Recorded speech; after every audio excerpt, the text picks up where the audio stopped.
Hello friends, welcome back on our study channel Supriya Shukla study Adda. फिर से लेकर हाजिर हूँ मैं अपनी एक न्यू साइकोलॉजी की वीडियो, जिससे आप लोग को सी टेट हो या यूपी टेट, एस टेट हो या सुपर टेट, हरियाणा टेट हो या महाराष्ट्र टेट, कोई सा भी टेट हो, भैया टेट तो निकालना ही निकालना है। कोई सा भी टीचिंग का एग्ज़ाम हो, मैं ये नहीं कहती कि सिर्फ सी टेट हो, कोई सा भी टीचिंग से रिलेटेड एग्ज़ाम लेकर आइए। अगर आपने मेरा चैनल सब्सक्राइब किया, मेरे पेपर को अच्छे से, मेरे मटेरियल को अच्छे से पढ़ लिया, अच्छे से कंटेंट को याद कर लिया, मेरी ट्रिक्स को समझ लिया, मेरी सारी वीडियोस को आपने देख लिया, तो कोई भी ऐसा एग्ज़ाम नहीं है टीचिंग से रिलेटेड जो आपका क्रॉस नहीं होगा।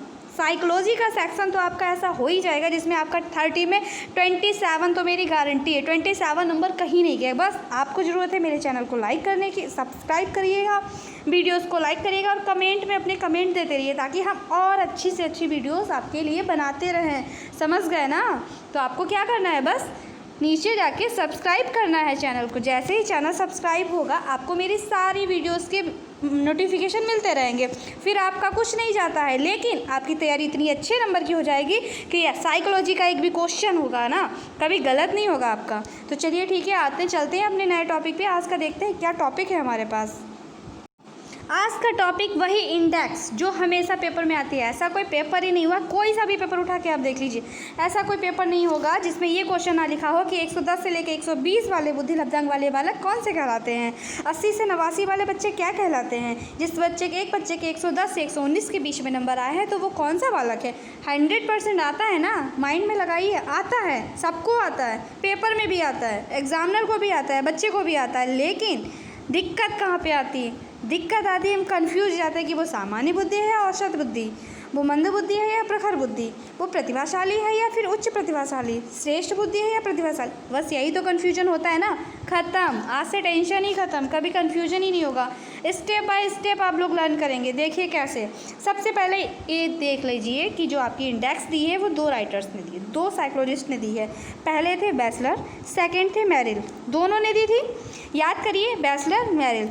सेकेंड, दूसरे नंबर पे आते हैं, दोनों का आप ऑब्जर्व करिए, बिल्कुल सेम टू सेम दिया, बिल्कुल सेम टू सेम। तो टेंशन करने की बात क्या है, बिल्कुल सेम टू सेम ही दिया है ना। क्षीण बुद्धि, मंद बुद्धि, मंद बुद्धि, सामान्य बुद्धि, सामान्य बुद्धि, उच्च सामान्य बुद्धि, उच्च सामान्य बुद्धि, श्रेष्ठ बुद्धि, श्रेष्ठ बुद्धि, प्रतिभाशाली, प्रतिभाशाली। सेम है भैया, पढ़े क्यों, ये तो सेम ही सेम है। अरे नहीं, पढ़ना पड़ेगा आपको, जो इम्पॉर्टेंट है वो तो आपने ध्यान ही नहीं दिया, बिल्कुल नहीं। चलिए हम स्टेप बाय स्टेप देखते हैं। जो बैचलर ने बोला था, इन्होंने बोला था 69 से नीचे का निश्चित क्षीण बुद्धि, और जो मेरिल ने बोला, इन्होंने भी 69 से क्षीण बुद्धि, दोनों को एक साथ ऑब्जर्व करेंगे। अब सबसे इंपॉर्टेंट क्वेश्चन ये कि क्षीण बुद्धि क्या होता है, ऊपर भी है ना, फिर निश्चित क्षीण बुद्धि क्या होता है। अब क्षीण बुद्धि और निश्चित क्षीण बुद्धि में थोड़ा सा अंतर होगा ना, तभी दोनों ने लिखा होगा।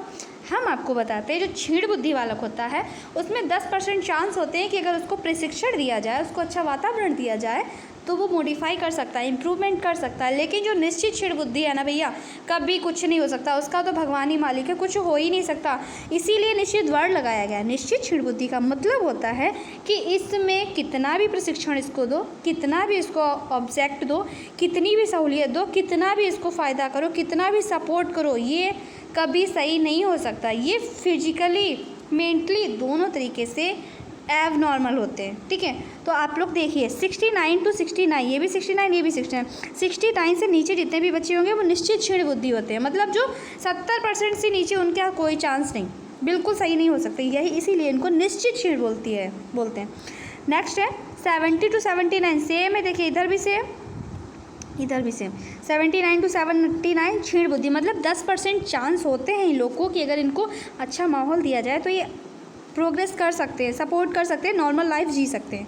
फिर आता है हमारा 80 to 89, सेम टू सेम है ना। इसको बोलते हैं बैचलर, और मेरिल दोनों ने मंद ही बोला, क्योंकि अलग अलग याद ही नहीं करना, दोनों ने सेम ही वर्ड लिए थे। बट कहाँ पे चेंज आएगा अभी आपको बताएंगे हम, कहाँ पे से चेंज आएगा। नेक्स्ट है हमारा 90 और 91, 109, ये क्या होते हैं, सामान्य बुद्धि होते हैं। मतलब 100 से लेकर 109 या 110 तक के 90 से लेकर 109, 110 तक के बच्चे सामान्य बुद्धि होते हैं। अगर किसी के नंबर 110 आ रहे हैं आईक्यू लेवल के अकॉर्डिंग, तो वो बहुत बड़ा शहंशाह नहीं है, बहुत बड़ा बादशाह नहीं है, वो सामान्य है, अब नॉर्मल नहीं है, नॉर्मल ही है। जो इम्पॉर्टेंट आता है वो स्टार्ट गेम होता है शुरू यहाँ से 110। भैया 110 पे पहुँचे, की इम्पॉर्टेंट चीज़ें शुरू हो गई। अब आप देखिए, कोई भी आप आपने ऑब्ज़र्व किया होगा, जितने भी पेपर होते हैं ना, तो 110 से लेकर ही क्वेश्चन आता है कि किसी बच्चे का बुद्धि अंक 110 से 120 के बीच में है तो बच्चा किस श्रेणी में आता है। 100 से ऊपर ही कहानी शुरू होती है पेपर के लिए। पेपर वाले या तो सीधा सबसे नीचे लेंगे जो बिल्कुल छीड़ है, ये बीच का नहीं लेते, उनको मंद बुद्धि सामान्य बुद्धि नहीं, क्योंकि उनको पता है जो पेपर देने वाले आए हैं वो इतना तो अच्छे से लर्न करके आए हैं। उनका क्वेश्चन आता है कन्फ्यूजिंग वाला। 110 से 190 के बीच में सामान्य बुद्धि होती, कभी भी 100 याद रखिए 120 तक, ठीक है, 120 तक आपका प्रखर बुद्धि रहता है और 110 तक सामान्य बुद्धि रहता है। तो 10 से लेके 20 के बीच में जो डिफरेंस होता है ना, बस वही आपका याद करना है। उसमें क्या होती है, उच्च सामान्य बुद्धि उसको बोलते हैं, इसको औसत बुद्धि भी बोलते हैं। तो 110 से 119 के बीच में सामान्य बुद्धि होगी दोनों तरफ। नेक्स्ट 120 से 129 के बीच में इनका है श्रेष्ठ बुद्धि, श्रेष्ठ बुद्धि, ठीक है। इन्होंने बोला 120 से लेकर 119 तक श्रेष्ठ बुद्धि होते हैं, ये भी श्रेष्ठ बुद्धि होते हैं। इम्पॉर्टेंट चीज़ ये देखिए, ये कहाँ पे गए हैं 130 और ये कहाँ तक है 140, यानी कि बैचलर 130 पे रुक गए, 130 प्लस कर दिया। लेकिन मेरिल बोला नहीं, जिसके इनको ये लगा कि बच्चे के 130 से ऊपर भी आ सकते हैं नंबर, 140 तक इनके टेस्ट में आए बच्चों के नंबर, तो उन्होंने ये बोला कि जो 140 से प्लस होते हैं वो प्रतिभाशाली बालक होते हैं, है ना। तो अब आपका इंपॉर्टेंट पेपर से रिलेटेड क्या होता है, पेपर में सबसे इम्पॉर्टेंट आपका एक प्रतिभाशाली, दूसरा आपका 110 से लेकर 119 तक, ठीक है। ये 110 से लेकर 119 तक उच्च सामान्य होते हैं। और अगर 120 के ऊपर आपको कोई सा भी मिले, 120 तक 110 तक उच्च सामान्य एवरेज, 110 से 120 के बीच में प्रखर बुद्धि, आंख बंद करके लगाइए, प्रखर बुद्धि श्रेष्ठ बुद्धि, प्रखर बुद्धि श्रेष्ठ बुद्धि, 120 तक। लेकिन जैसे ही आपका स्टडी स्टार्ट हुई 120 से ऊपर, 120 के ऊपर अगर गए हैं, चाहे आपका किसी के द्वारा पूछा गया, चाहे बैचलर से पूछा गया, चाहे मेरिल के द्वारा, अगर 120 से ऊपर है तो आप सीधा बिना देख के, आप बिना आँख बंद करके लगाइएगा प्रतिभाशाली, क्योंकि 120 जिसके नंबर आ गए उसमें भी प्रतिभा की कमी है क्या, नहीं हो सकती ना। तो आप अच्छे से याद करिएगा कि 120 से ऊपर अगर है तो प्रतिभाशाली होगा, 110 से ऊपर है तो प्रखर बुद्धि होगा, और 100 से लेकर 110 के बीच में तो सामान्य बुद्धि होगा, 69 से नीचे है तो निश्चित छीड़ बुद्धि, बीच का आपको याद ही नहीं करना। तो उम्मीद है आपको हमारी वीडियो पसंद आई होगी। अगर आपको पसंद आए तो आप इस इंडेक्स को नोट कर लीजिएगा, वीडियो को डाउनलोड कर लीजिएगा, पेपर से एक दिन पहले याद कर लीजिएगा, कहीं नहीं मिलेगा, एक जगह पे आपको लिखा हुआ मटेरियल, इसको पेपर पे लिख लीजिएगा। जब पेपर हो उससे एक दिन पहले इसको बस देख लेना, आपका 100% क्लियर, पेपर में क्वेश्चन इससे रिलेटेड कितना भी घुमा के दें आपका क्लियर हो जाएगा। उम्मीद है वीडियो पसंद आई होगी। अगर वीडियो पसंद आई हो तो प्लीज़ प्लीज़ प्लीज़ लाइक कर लीजिएगा, चैनल्स को सब्सक्राइब कर लीजिएगा, ताकि आने वाली अपकमिंग एवरी वीडियोज़ का नोटिफिकेशन आपको मिल सके। Thank you, have a nice day.